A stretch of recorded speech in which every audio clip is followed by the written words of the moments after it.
Hello, my name is Jenna and I'm from the Artistic Circle. And I wanted to talk to you guys. I want to elaborate on some of the other videos that I did on color healing. And I wanted to first tell you about the importance of diet, because if you're really serious about doing color healing, you have to be cognizant also of your diet. I would suggest, if you're going to, really make it so it works, and by all means, I'm not an expert at this. This is some of the stuff that I've done personally myself, okay?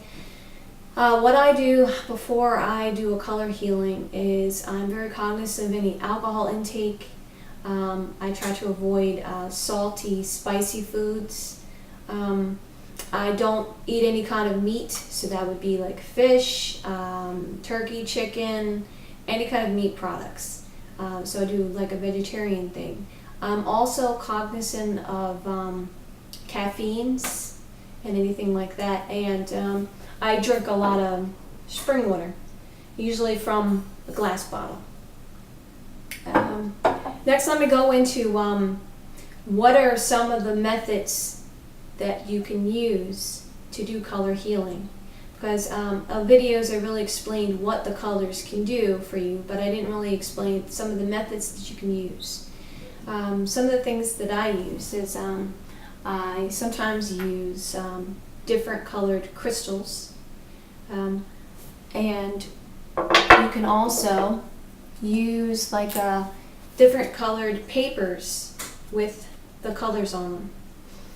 And while I'm painting, I like to think about the colors that I want to work with, that I want to deal with while I'm painting, and I pick those colors out, and then I use that as a form of color therapy as well. Some of the ways that you can do this with color therapy is first what you want to do is you want to become sensitive to the colors themselves.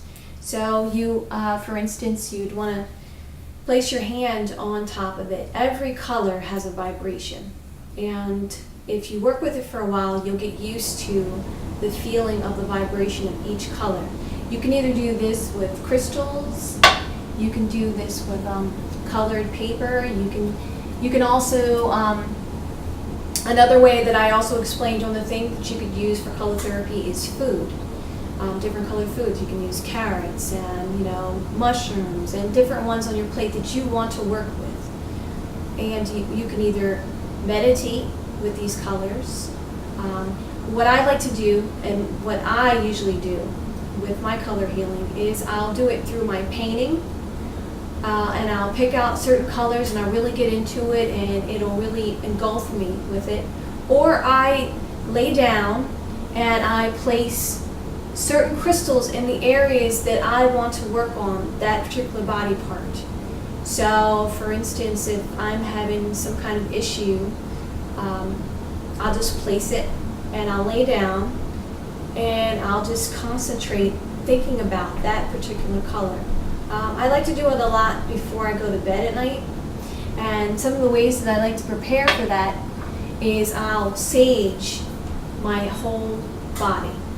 And I also cleanse the crystals that I use. And I do the same thing for my painting.